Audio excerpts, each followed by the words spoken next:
Hi friends, exam theory YouTube channel में आप लोगों का स्वागत है। मैं आज आप लोगों के लिए बिहार एसएससी इंटर स्तरीय जो विगत वर्षों में पूछे गए थे क्वेश्चन, उसका प्रीवियस ईयर यानी कि सॉल्व पेपर मैं आप लोगों के लिए लेकर आया हूं, जिसका कि जीके जीएस का एक वीडियो अपलोड कर दिया गया है। और आज मैं आप लोगों के लिए मैथ का क्वेश्चन का सॉल्यूशन देने जा रहा हूं, जो आपके लिए और आने वाले एग्ज़ाम के लिए दोनों के हिसाब से बहुत ही ज़रूरी हो सकते हैं। और अगर आप इस चैनल पर नए हैं तो सब्सक्राइब कर लें, साथ में बेल आइकन दबाना ना भूलें, ताकि आने वाले सभी नोटिफिकेशन आपको सबसे पहले प्राप्त हो। साथ में इस वीडियो को आप अपने दोस्तों के साथ शेयर करना ना भूलें। तो चलिए देखिए, पिछले वर्ष जो बिहार एसएससी इंटर स्तरीय का एग्ज़ाम हुआ था, जिसका कि मैं 3 डेट का पेपर लेकर आया हूं, जो बारी बारी से मैं आपका सारा का सारा सॉल्यूशन करवाऊंगा। जीके जीएस का भी करवाऊंगा और उसके बाद मैथ का भी, रीजनिंग का भी करवाऊंगा।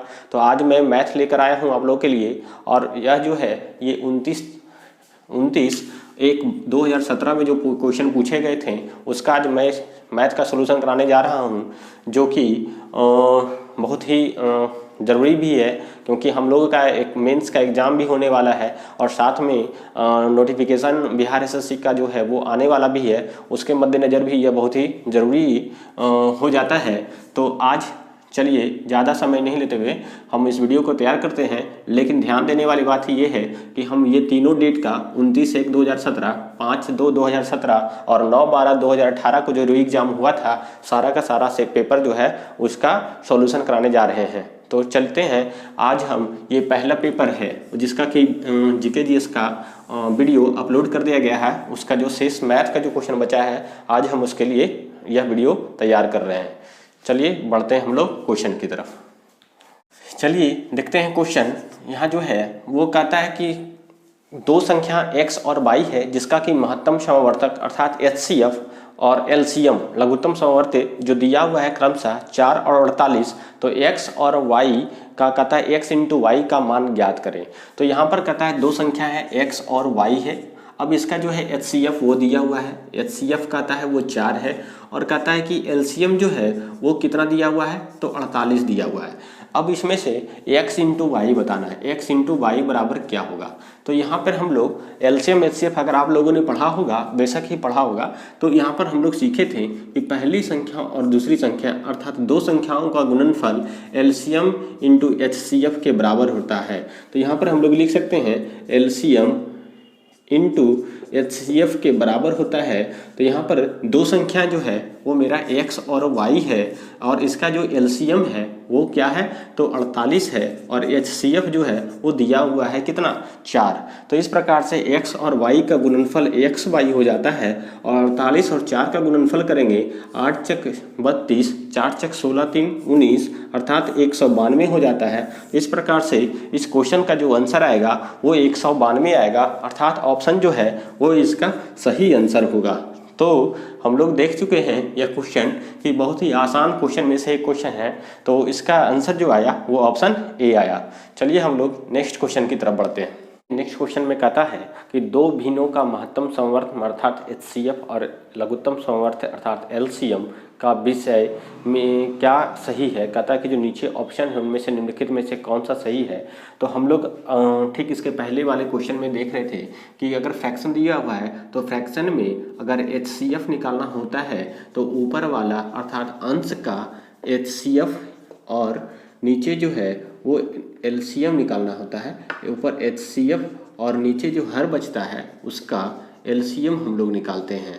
ठीक उसी प्रकार से LCM अगर निकालना होता है तो अंश का हम लोग LCM और नीचे HC क्या निकालना है, हर का। ठीक इसके बाद जो बचता है अर्थात HCF।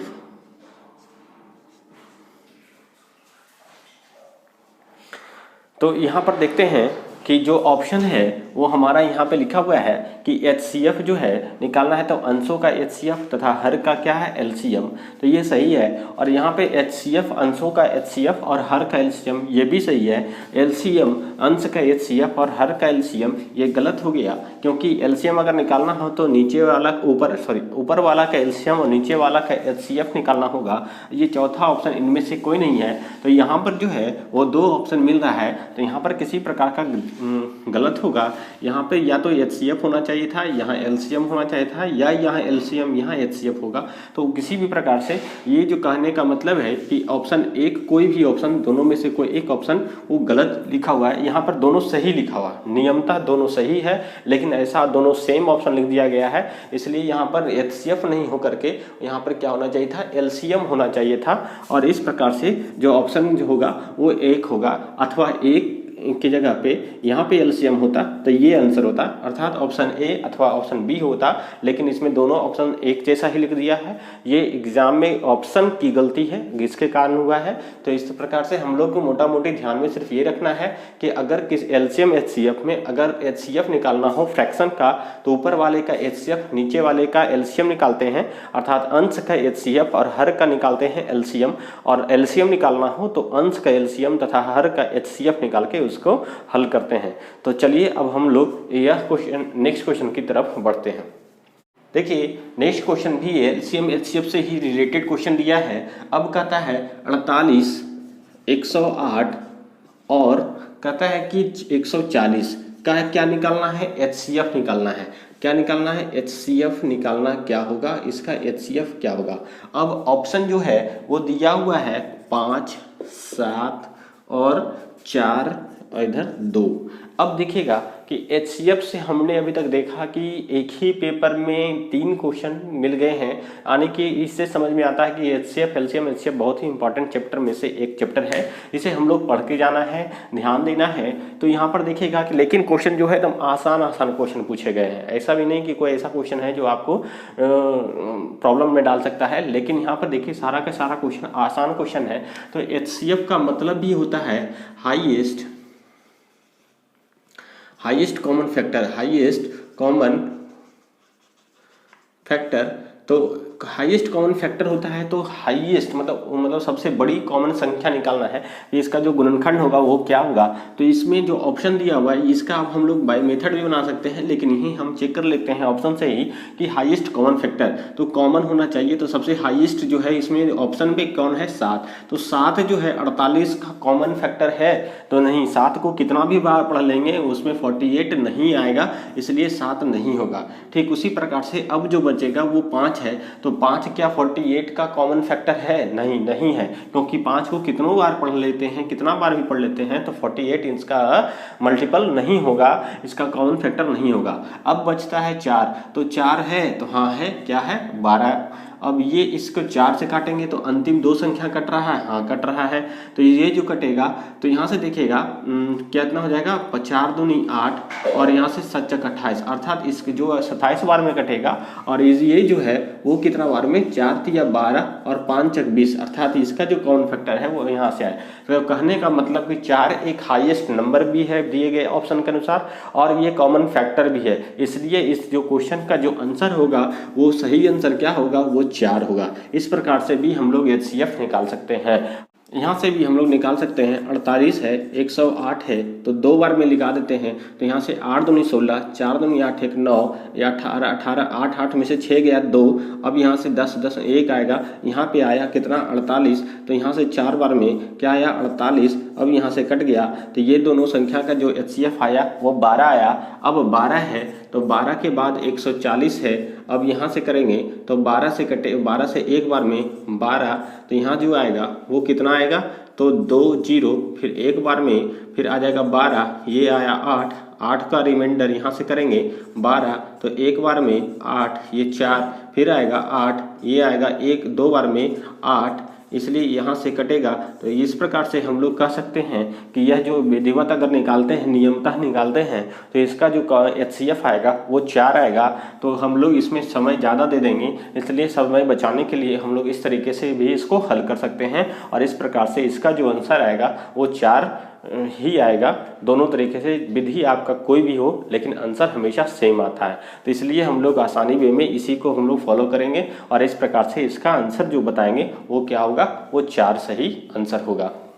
अब हम लोग देख लेते हैं, कहता है कि सेल्सियस पैमाने में 5 डिग्री फ़ारेनहाइट के बराबर क्या होगा, अर्थात 5 डिग्री फ़ारेनहाइट का वैल्यू सेल्सियस में हम लोगों का बताना है कि डिग्री सेल्सियस में क्या आएगा। तो हम लोग इसका मेथड बताते हैं, जैसे कि जानते होंगे कि C/5 बराबर यहाँ पे F-32/9 होता है। अब यहाँ पे C/5 बराबर F का वैल्यू दिया हुआ है वो फ़ारेनहाइट में 5-32/9 बराबर यहाँ से आ जाएगा -27/9, 9×3 = 27 -3 आएगा।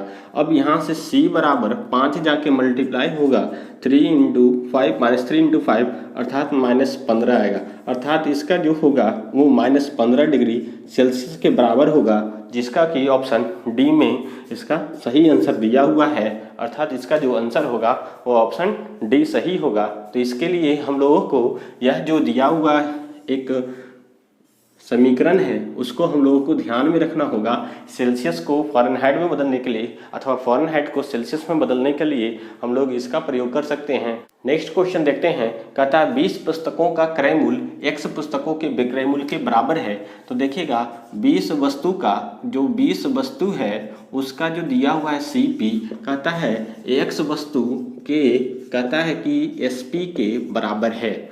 20 वस्तु का क्रय मूल्य कहता है x वस्तु अर्थात पुस्तक मतलब वस्तु हो गया और वस्तु के विक्रय मूल्य के बराबर है, और इस प्रकार से उसे टोटल 25% का लाभ होता है। तो हमें x का वैल्यू क्या होगा सो बताना है। तो यहाँ से हम लोग कहता है कि 20 वस्तु का क्रय मूल्य x वस्तु के विक्रय मूल्य के बराबर हो जाएगा। तो यहाँ से हम लोग एक वस्तु का क्रय मूल्य और एक वस्तु का विक्रय मूल्य का रेशियो निकालते हैं। तो यहाँ से आएगा x/20, अर्थात हम कह सकते हैं कि एक वस्तु को कितना में खरीदा गया तो x रुपया में खरीदा गया, और एक वस्तु को कितना में बेचा गया तो 20 रुपया में बेचा गया। और इस कंडीशन में क्या हुआ कि जब बेचते हैं तो हमें 25% का प्रॉफिट प्राप्त होता है। अर्थात हम लोग कह सकते हैं कि x का 125% बराबर 20, तो x का 125/100 बराबर 20, 25×5 = 100, 5×5 = 20, इसलिए x बराबर 4×16, अर्थात x का जो वैल्यू होगा वो 16 होगा। अर्थात x 20 वस्तु का क्रय मूल्य 16 वस्तु के विक्रय मूल्य के बराबर होगा। तो इस प्रकार से हम लोग x का मान निकाल सकते हैं। और भी कई तरीके हो सकते हैं, उसमें से हमने एक छोटे से तरीका समझाने की कोशिश किया है। अगर आपको पसंद आ रहा हो तो आप लाइक ज़रूर करें, साथ में दोस्तों के साथ शेयर करना ना भूलें। नेक्स्ट क्वेश्चन देखिए, सिंप्लीफिकेशन दिया हुआ है। इसमें कहता है कि 7500 प्लस 1250/50 किसके बराबर होगा। यहाँ से हम लोग काटेंगे, 25 आएगा, टोटल जो आएगा 7500 प्लस 25 बराबर 7525, इसका जो है वो सही आंसर होगा। ये एकदम आसान क्वेश्चन है जो आप लोग इजी वे में कर सकते हैं।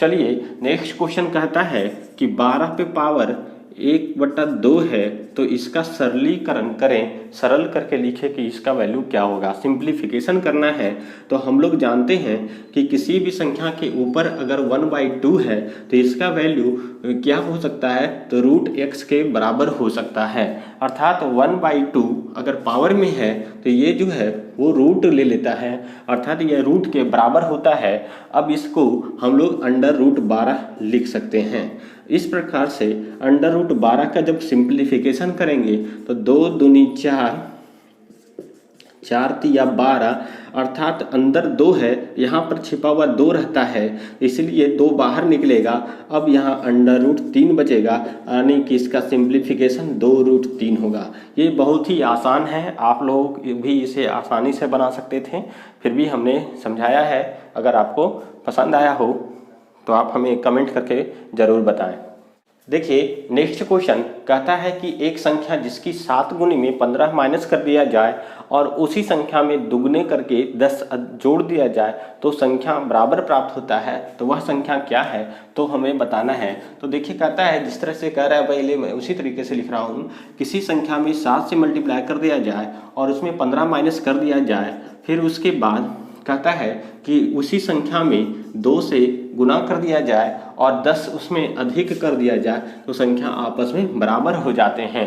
तो इस प्रकार से इसको हल करते हैं तो 7x - 15 बराबर 2x + 10 अर्थात 7x - 2x बराबर 15 + 10। इस प्रकार से देखते हैं 5x बराबर 25, 5 से 5 25, x का जो वैल्यू आया वो 5 के बराबर आया, अर्थात मूल संख्या जो है वो हमारा 5 है। अब ये हमने एक समझाने की कोशिश जो बेसिक तरीके था उसी से किया, एक और तरीके से हम इसे समझाने की कोशिश कर रहे हैं। अगर आप लोगों को पसंद आए तो आप हमें कमेंट करके ज़रूर बताएं। देखिएगा कहता है कि यहाँ पे किसी संख्या का 7 गुना में 15 माइनस कर दिया जाए और उसी संख्या में 2 गुना करके उसमें 10 अधिक कर दिया जाए तो संख्या क्या प्राप्त होगा। तो मूल संख्या हमें ज्ञात करना है। तो यहाँ पर देखते हैं कि दोनों प्लस में है, एक प्लस अथवा माइनस में है, तो हम लोग जो जानते हैं ठीक उसका अपोजिट करेंगे। कहने का मतलब हम लोग जानते हैं बेसिक बचपन से सीखते आए हैं plus plus plus plus plus, लेकिन हम लोग करेंगे माइनस। प्लस माइनस क्या सीखे हैं तो माइनस, लेकिन यहाँ पे हम लोग क्या करेंगे प्लस करेंगे। तो यहाँ पर देखिएगा प्लस माइनस माइनस होता है, लेकिन हम इसका अपोजिट जो हम जानते हैं ठीक उसका अपोजिट करेंगे वो 25 हो जाएगा। अब यहाँ से प्लस प्लस प्लस होता है, लेकिन हम लोग उसका उल्टा करेंगे तो माइनस करेंगे तो वो क्या हो जाएगा 5x हो जाएगा, अर्थात 5x बराबर 25 हो गया। 5 से 5 कट गया, 25 कट गया यानी x का जो वैल्यू आएगा वो 5 के बराबर होगा। और इस प्रकार से भी हम इसे हल कर सकते हैं। देखते हैं नेक्स्ट क्वेश्चन। कहता है कि बड़े राम और छोटे श्याम की उम्र में 16 वर्ष का अंतर है, अर्थात कहने का मतलब राम बड़ा है और श्याम छोटा है और उसमें जो है वो 16 वर्ष का डिफरेंस है। ये नेक्स्ट क्वेश्चन है जिसमें कह रहा है कि राम और श्याम में 16 वर्ष का अंतर है। अब कहता है कि 6 वर्ष पूर्व, कहता है 6 वर्ष पहले, 6 वर्ष पूर्व राम जो है वो श्याम से 3 गुनी उम्र थी। राम की उम्र श्याम की उम्र से वो 3 गुनी उम्र थी। तो हमें बताना है कि राम की वर्तमान आयु ज्ञात करें। तो हम लोग आयु संबंधी का यह क्वेश्चन है। अब आयु संबंधी अगर आप पढ़े होंगे तो हमें ये पता होना चाहिए कि आज हमारे और हमारे पिता की उम्र में जो भी डिफरेंस होगा वो 10 साल पहले भी वही होगा, 10 साल बाद भी वही होगा। अर्थात कहने का मतलब या हमारे किसी भी व्यक्ति के साथ अगर हम यहाँ हैं, अगर आप घर पे बैठे हैं तो हमारे और आपके उम्र में जितना का भी डिफरेंस होगा वो 5 साल पहले भी वही होगा, 5 साल बाद भी वही होगा। अगर हम लोगों के उम्र में 2 साल का आज अंतर है तो आने वाले समय में चाहे वो 2030 आ जाए या 40 आ जाए या 2010 में हम लोग चले जाएँ या 2000 में चले जाएँ तो उसका जो अंतर होगा हमेशा कितना का होगा, तो वही 2 साल का है तो 2 साल का ही रहेगा। इस प्रकार से हम लोग यहाँ पे बता सकते हैं, कहने का मतलब अंतर हमेशा सेम। 2 व्यक्तियों के बीच किसी भी दुनिया में कोई भी 2 आदमी हो, कोई भारत में हो, कोई अमेरिका में हो, कहीं भी रहे, 2 व्यक्ति अगर कहीं पे है तो उसके उम्र का अंतर हमेशा समान होगा किसी भी कंडीशन में। तो यहाँ पर कहता है कि 3 और 1 6 साल पहले में दोनों की उम्र में कितना का अंतर था 2 का, और वर्तमान में कितना है 16 का, मतलब वो पहले भी 16 साल का ही डिफरेंस दोनों में रहा होगा। तो इसलिए 2 बराबर जो आएगा यहाँ से 16 आएगा, 1 बराबर क्या आएगा 8 आएगा, और राम की आयु पूछ रहा है तो 3 बराबर 24 हो जाएगा। लेकिन ये 24 वर्ष है कब है तो 6 वर्ष पूर्व है। तो 6 साल पहले वो 24 साल का था, तो वर्तमान में आने के लिए 6 इसमें ऐड कर देंगे तो टोटल जो होगा वो 30 होगा, अर्थात इसका जो वर्तमान आयु है वो 30 वर्ष होगा। इस प्रकार से राम की आयु क्या निकली 30 वर्ष, जो ऑप्शन बी है वो सही हमारा आंसर है। चलिए हम लोग नेक्स्ट क्वेश्चन की तरफ बढ़ते हैं। नेक्स्ट क्वेश्चन देखिए, कहता है कि ए और बी मिल करके किसी काम को 4 दिन में कर देते हैं, जबकि ए अकेले उस काम को 12 दिन में समाप्त कर सकता है। ए अकेले कितना दिन में 12 दिन में समाप्त कर सकता है। हम लोग इसको रेशियो के मेथड से भी हल कर सकते हैं या किसी भी प्रकार से हल करके इसका आंसर निकाल सकते हैं। तरीका कुछ भी हो, आंसर हमेशा सेम आएगा। तो यहाँ पर देखते हैं कि 2 व्यक्ति है तो ये समय दिया हुआ है, तो हम लोग समय का उल्टा क्या होता है काम होता है, तो यहाँ समय से का उल्टा काम कर देते हैं। अब ये दो व्यक्तियों का काम में एक आदमी का काम माइनस कर देते हैं तो आंसर मिल जाना चाहिए। तो अब यहाँ से हल करते हैं तो ये एलसीएम आएगा 12, 4 से कटेगा 3 बार में, 3 ही कम 3 माइनस 12 से 12 एक बार में, 1 ही कम 1, 2/12, 2 से कटेगा 6 बार में, अर्थात 1/6 ये हमारा काम है। काम का उल्टा समय होता है, इसलिए इसका जो समय आएगा 6/1 अर्थात 6 आएगा। कहने का मतलब बी किसी काम को पूरा कर सकता है तो कितने दिन में कर सकता है, तो 6 दिन में कर सकता है। हम लोग इसे रेशियो मेथड से भी हल कर सकते थे। तो 4 और 12 का यहाँ पे एलसीएम जो आएगा, सारा का सारा मैटर वही लिखा आएगा, बस लिखने और बोलने का तरीका हो सके चेंज हो जाए। 4 और 12 का एलसीएम जो आएगा वो क्या आएगा, तो 12 आएगा। 4 से कितना बार में, 3 बार में, और 12 से कितना बार में, तो 1 बार में कटेगा। कहने का मतलब ए और बी मिलकर कितना काम करता है, तो 3 काम करता है। तो ए कितना काम करेगा, तो 1 काम करेगा। जब ए और बी मिलकर 3 काम करता है जिसमें ए अकेले 1 काम करता है, तो इसका मतलब बी कितना काम करता है, तो 3 - 1 अर्थात 2 काम करता होगा बी। यहाँ पर ध्यान देने वाली बात यहाँ पे है कि अगर ए और बी मिल करके 3 काम करते हैं जिसमें से ए यहाँ पर दिया हुआ कि अकेला 1 काम करता है, तो बी कितना काम करता होगा, तो 2 काम करता होगा। तो टोटल काम 12 है, तो 12 काम को करने में बी को कितना दिन लगेगा, तो 6 दिन लगेगा। एक दिन में 2 काम करता है तो 12 काम करने में कितने दिन लगेंगे, तो 12/2 अर्थात 6 दिन लगेंगे। इस प्रकार से इसका दोनों तरीके से हमने समझाने की कोशिश किया है। तो दोनों तरफ से क्या आंसर आया, 6 आया। तो ये हम लोग जानते हैं कि तरीका कुछ भी हो, आंसर हमेशा सेम आता है, इसलिए आंसर क्या होगा, 6 इसका सही आंसर होगा। देखिए नेक्स्ट क्वेश्चन जो कि आपके सामने लिखा हुआ है, 5/8, 7/8, 11/12 और 13/10 में लघुत्तम भिन्न बताना है। ध्यान देना है, अकबका के कोई जल्दी में लघुत्तम समवर्तक निकाल देते हैं, लेकिन एलसीएम निकाल देते हैं, लेकिन वैसा बात नहीं है। यहाँ पूछ रहा है स्मॉलेस्ट लघुत्तम मतलब एलसीएम यानी कि लोवेस्ट फ्रैक्शन। कहने का मतलब सबसे छोटी भिन्न जो है, इसमें जो फ्रैक्शन जो है सबसे छोटा भिन्न, उसका वैल्यू बताना है कि क्या होगा। तो हमने इसके लिए एक स्पेशल सब वीडियो ही बनाया है। अगर आपको विशेष इसमें देखना हो कि कौन बड़ा कौन छोटा, अगर आपको प्रॉब्लम होता है तो आप उसे जाकर देख सकते हैं। और इस क्वेश्चन में हम लोग देखते हैं फिलहाल कि बड़ा छोटा पहचानना हो तो हम लोग क्या कर लेते हैं, सबसे आसान तरीका कि यहाँ पे सबसे छोटा भिन्न निकालना है तो हम कंपैरिजन करते चले जाएंगे कि सबसे छोटा क्या है। तो यहाँ पर हम लोग क्रॉस मल्टीप्लिकेशन करेंगे, तो 8 को 5 से मल्टीप्लाई करेंगे तो 40 आएगा, 8 को 7 से मल्टीप्लाई करेंगे 8 7 56 आएगा। अर्थात हमें छोटा वाला पता करना है, तो ये बड़ा हो गया, 56 बड़ा है और 40 छोटा है, तो हमें छोटा से मतलब है, बड़ा से मतलब नहीं है। ये दोनों में ये आंसर नहीं होगा। अब है कि इसी प्रकार से यहाँ से इसको और इसको चेक करेंगे, ये दोनों संख्या में, ये दोनों फ्रैक्शन में कौन बड़ा अथवा कौन छोटा है। तो 12 25 60 हो जाएगा और 11 8 88 हो जाएगा। अर्थात यहाँ से भी हम लोग बता सकते हैं कि 88 बड़ा संख्या है और 60 छोटा संख्या है। तो हमें छोटी संख्या बताना है, छोटा फ्रैक्शन खोजना है, तो ये आंसर नहीं होगा। ठीक उसी प्रकार से अब इसका कंपेरिजन इसके साथ करेंगे, तो यहाँ से देखेंगे 10 25 50 होगा, 8 3 24 होगा। तो अब यहाँ पे देख रहे हैं कि 50 जो है वो सबसे बड़ी संख्या यहाँ पे आ गया और 24 जो है वो छोटी संख्या हो गया।